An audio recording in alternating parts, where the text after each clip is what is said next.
Muito bem, bora ler a Bíblia hoje? 15 minutinhos, 1% do seu dia. E hoje nós estamos em um ritmo diferente. Você já percebeu que hoje nossa leitura vai ser sobre o Domingo de Ramos.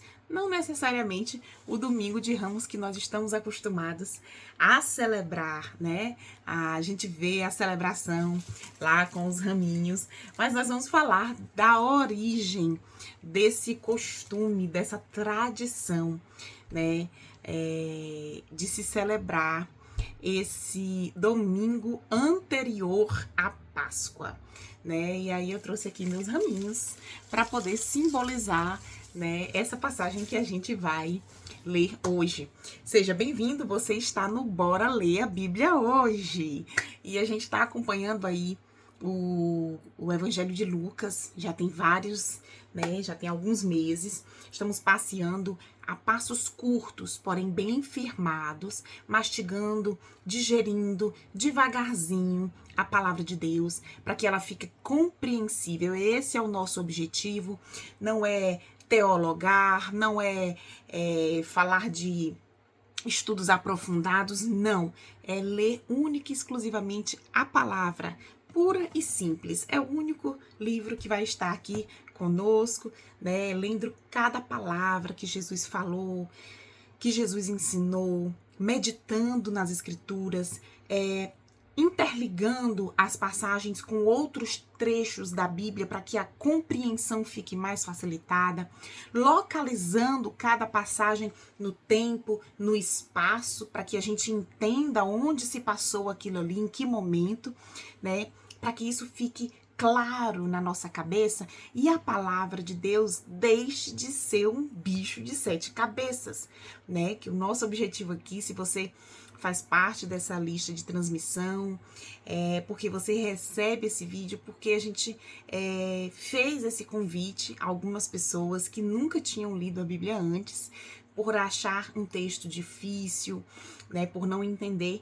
E o nosso objetivo aqui é mostrar que a palavra de Deus, ela é doce, ela é acessível, né, é uma palavra gostosa de se ler, porque quando você está mesmo sendo repreendido por ela e você está de coração aberto, você sabe que é um remédio, é uma dose de um remédio às vezes amargo, mas que é para o seu bem. Então vamos lá? Abra sua Bíblia no Evangelho de Lucas, capítulo 19. E hoje nós, enfim, entraremos em Jerusalém com Jesus. Pessoal, nós estamos aqui na última semana, viu? Antes da crucificação. Nós estamos na semana da crucificação, no domingo.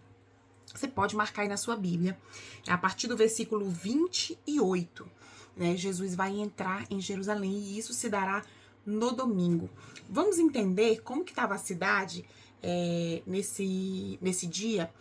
Olha só, pessoal, no domingo seguinte, ou seja, dali a 8 dias, né, se teria o ápice da comemoração de uma festa muito importante para o povo judeu, que seria a Páscoa.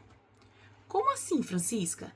Quer dizer que a Páscoa, ela não começou a ser comemorada quando Jesus ressuscitou? Não. A Páscoa, ela já era comemorada na época de Jesus. E sabe desde quando ela era comemorada? Desde mais de 1000 anos antes de Jesus nascer. Sério? Sério. A Páscoa começou a ser comemorada cerca de 1400 antes de Cristo nascer. 1400 anos. E ela é comemorada desde o evento da saída do povo lá do Egito. O povo israelita que saiu do Egito, que viveu lá durante 400 anos como escravo no Egito, e que Moisés retira esse povo do Egito, atravessa o Mar Vermelho, passa 40 anos ali vagando pelo deserto rumo à Terra Prometida. É nesse evento, né, nessa situação em que a Páscoa ela é instituída. A 10ª praga lá do Egito foi a morte de todo o primogênito cuja casa não tivesse marcada com o sangue do cordeiro, porque passaria um anjo da morte e mataria o primogênito da casa onde não tivesse o sangue do cordeiro.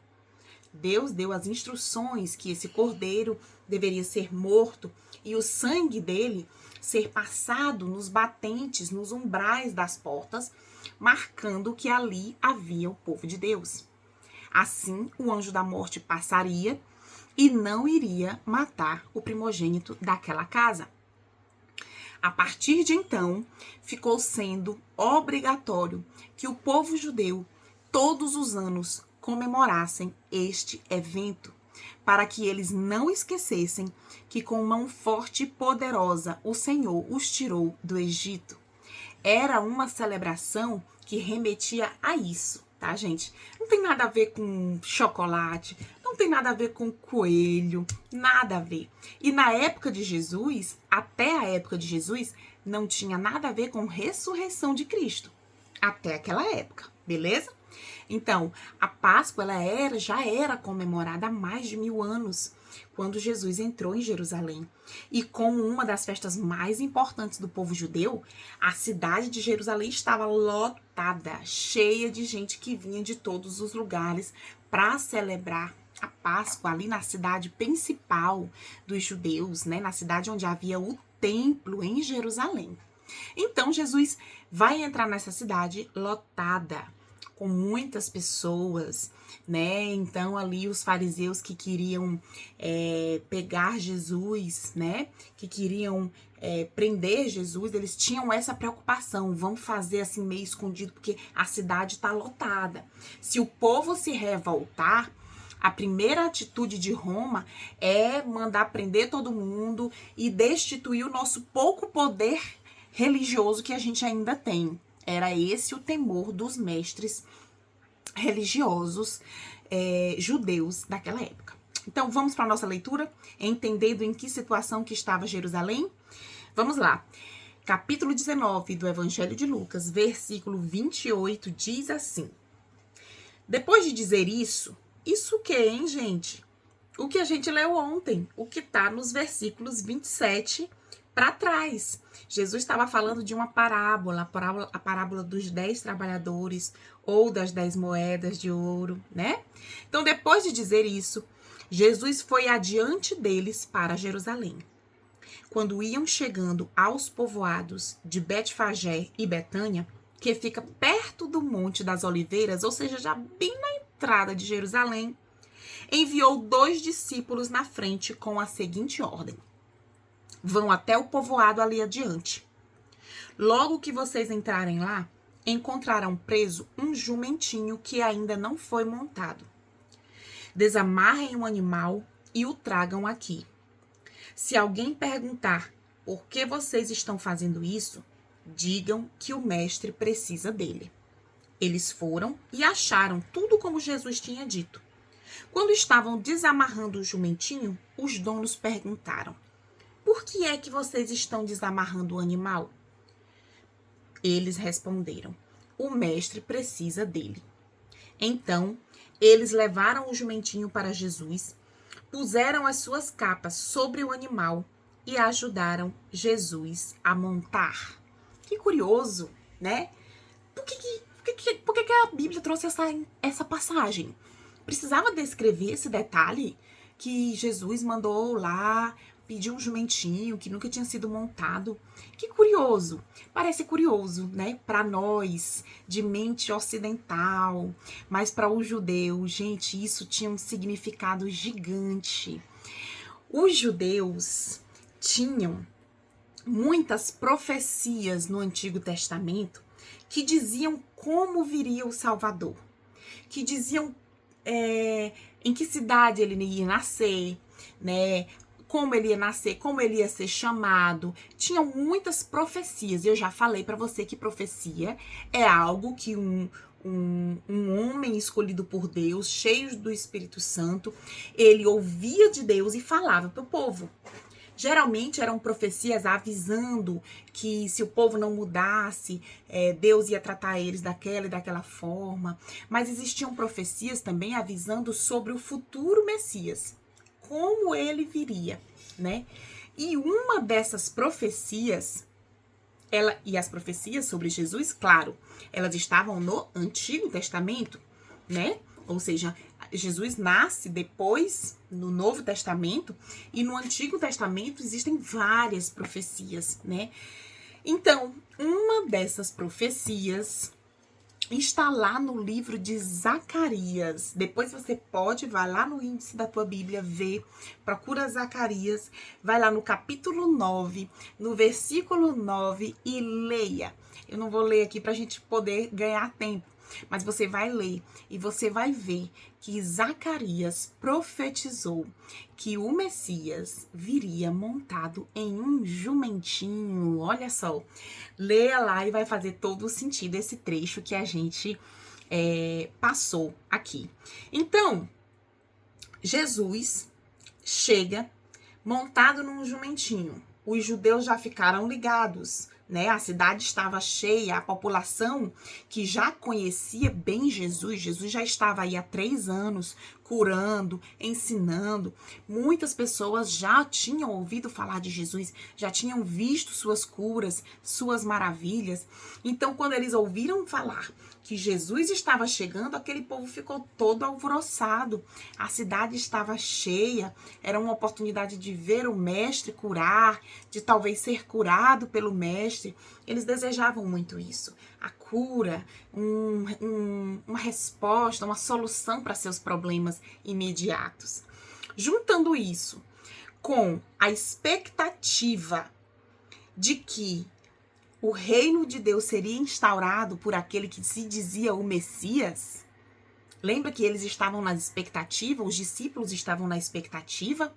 A gente leu isso, o mais breve que a gente pode ver foi ali no versículo 11 do capítulo 19. Todos estavam na expectativa, é agora, quando ele entrar em Jerusalém o negócio vai acontecer. Juntando essa expectativa, juntando essa profecia, o povo ficou eufórico, o povo ficou, né, cheio de alegria, né, e aí justifica os raminhos, como a gente vai ver agora. Então, versículo 36 diz: conforme ele ia passando, o povo estendia as suas capas no caminho. Quando Jesus chegou perto de Jerusalém, na descida do Monte das Oliveiras, uma grande multidão de seguidores ia com ele. E eles, cheios de alegria, começaram a louvar a Deus em voz alta por tudo o que tinham visto. Esse povo já tinha visto Jesus curar. Esse povo já tinha visto Jesus ressuscitar. Esse povo estava cheio de euforia pelas coisas que eles tinham visto Jesus fazer. E às vezes a gente é assim. A gente é mais crente quando Jesus faz alguma coisa por nós. A gente tem mais fé quando Jesus está trabalhando de acordo com o que a gente quer. Mas basta uma dificuldade, basta um não de Deus, ou basta um silêncio de Deus para a gente esmurecer. E a gente não pode ser assim, né? A gente tem até uma música que diz: se Deus fizer, ele é Deus. Se não fizer, ele é Deus. Se curar ou não curar, se abrir a porta de emprego ou não abrir, se abençoar ou não, ele continua sendo Deus. Infelizmente, essas pessoas, elas estavam gritando eufóricas e alegres pelo que Jesus pôde fazer por elas, ou talvez o que Jesus iria fazer por elas ali naquela oportunidade. Por que eu digo isso? Preste bem atenção no que eu vou falar. E isso serve para nós hoje. Nós somos muito vulneráveis. Nós somos como folhas secas que o vento leva para qualquer lugar. Preste muita atenção. Essa multidão que em outros evangelhos, mas Lucas não, Em Lucas, a gente não tem o registro eles falando hosana nas alturas. Mas em Mateus, você vai ver como foi essa entrada triunfal. Né? Vai falar dos raminhos lá em Mateus, vai falar de hosana nas alturas. Mas esse mesmo povo que estava nesse domingo gritando hosana nas alturas, viva o rei, esse mesmo povo eufórico e alegre que louvava a Jesus no domingo, na sexta-feira, estava gritando: solta Barrabás. Isso é muito sério, gente. A gente vai ler mais pra frente o momento em que Pilatos lava as mãos e diz: escolham. E aí eles dizem: solta Barrabás e crucifica Jesus. É a mesma população, é o mesmo povo que clamou para que um assassino fosse liberto e Jesus fosse crucificado. Por que o povo fez isso? Jesus frustrou as expectativas deles. Aqui no domingo, na entrada triunfal, era hosana nas alturas, porque ele vai instaurar o reino dele, vai derrubar Roma e agora é a hora dos judeus ficarem por cima. Sexta-feira, o cara estava amarrado, açoitado, humilhado, prestes a ir para uma cruz. O que eles fizeram? Esse aí não é Messias, é nada. Manda crucificar mesmo ele, solta Barrabás. E nós estamos passíveis de passar pela mesma situação. De quando Jesus está nos agradando. De quando Jesus está ali dizendo sim para os nossos desejos. Né? Abrindo portas, abençoando, a gente está dizendo hosana nas alturas.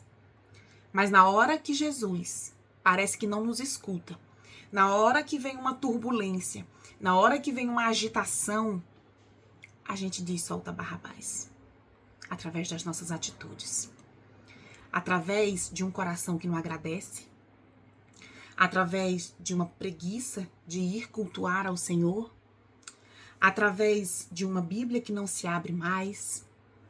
Através de uma falta de gratidão, de uma falta de conversa com Deus. A gente esfria. E aí vão surgir outras prioridades nas nossas vidas. Barrabás. Vai surgir outra coisa. Outro entretenimento, a gente vai se apegar a outras coisas e não a Jesus. Preste muita atenção, porque isso é muito sério. A gente precisa refletir muito sobre isso. Mas vamos continuar a nossa leitura. No verso 38, eles diziam: que Deus abençoe o rei que vem em nome do Senhor. Paz no céu e glória a Deus. Aí alguns fariseus que estavam no meio da multidão disseram a Jesus: mestre, mande que os seus seguidores calem a boca. Afinal, gente, eles estavam com medo de aquele alvoroço todo despertar a ira de Roma. E Roma dizia: olha, judeus, vocês podem fazer as festas de vocês, vocês podem ter os costumes religiosos de vocês, desde que não haja alvoroço, que não haja bagunça, que vocês não mexam com a nossa administração e paguem os impostos direitinho. Verso 40, Jesus respondeu: eu afirmo a vocês que, se eles se calarem, as pedras gritarão. Meus irmãos, daqui a alguns dias, as pedras iriam gritar. Dali a alguns dias, mais precisamente no domingo seguinte, uma pedra iria ser jogada a 10 metros de distância. Uma pedra muito pesada iria ser jogada a 10 metros de distância. A pedra do sepulcro, que vários homens empurraram para lacrar, foi jogada a uma distância de 10 metros. E esse sepulcro está vazio. O nome de Jesus, independente se eu ou você tá gritando hosana nas alturas ou solta Barrabás, o nome de Jesus vai ser glorificado, porque ele é o dono de tudo, ele é o criador de tudo. Feliz daqueles que permanecem gritando hosana nas alturas. Mas vamos continuar. 41.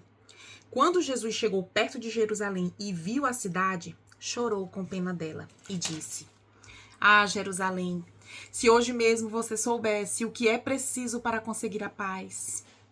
Mas agora você não pode ver isso, Pois chegarão os dias em que os inimigos vão cercá-la com rampas de ataque e vão rodeá-la e apertá-la de todos os lados. Eles destruirão completamente você e todos os seus moradores. Não ficará uma pedra em cima da outra, porque você não reconheceu o tempo em que Deus veio para salvá-la. Meus irmãos, Jesus não foi reconhecido por aquele povo. Aquele povo que disse solta Barrabás e que crucificou o nosso Salvador. Não reconheceu, teve a chance, passou na frente deles e eles não seguraram. Eu tô generalizando, né? Claro que tiveram pessoas que creram, né? Mas por Jerusalém ter sido tão dura de coração, ainda hoje Jerusalém é um problema, né? A gente vê aí nos jornais da vida a confusão que é aquele território. É uma terra de conflito, né? Mas haverá um momento em que ele vai voltar e tudo indica que ele pisará lá. E nós ansiamos por esse retorno. O que Jesus falou aqui nesse último trecho, que não vai ficar pedra sobre pedra, só a título de curiosidade para vocês, já aconteceu. No ano 70, ou seja, mais ou menos 40 anos depois do que Jesus falou, de fato, Jerusalém foi devastada, né? Os romanos entraram e acabaram com a cidade, né? O templo, eles pensavam que os judeus tinham ouro, né, enterrados ali, então foi escacaviado, não ficou pedra sobre pedra, de fato, né, como Jesus anunciou. Mas vamos ficando por aqui, né? Eu trouxe essa reflexão para você, para esse primeiro dia dessa semana que a gente está entrando aqui em Jerusalém, para que você reflita sobre aquilo que você se posiciona, como você se posiciona diante de Deus. Não seja como uma folha seca, uma folha que o vento leva para qualquer lugar. Tenha seus pés firmes no Senhor. Esteja Ele num trono ou esteja Ele crucificado. Ele é nosso Senhor. Afinal, foi numa cruz que Ele nos deu um meio de salvação. Que o Senhor te abençoe. Fica com Deus e até amanhã para mais 1% do nosso dia para Ele.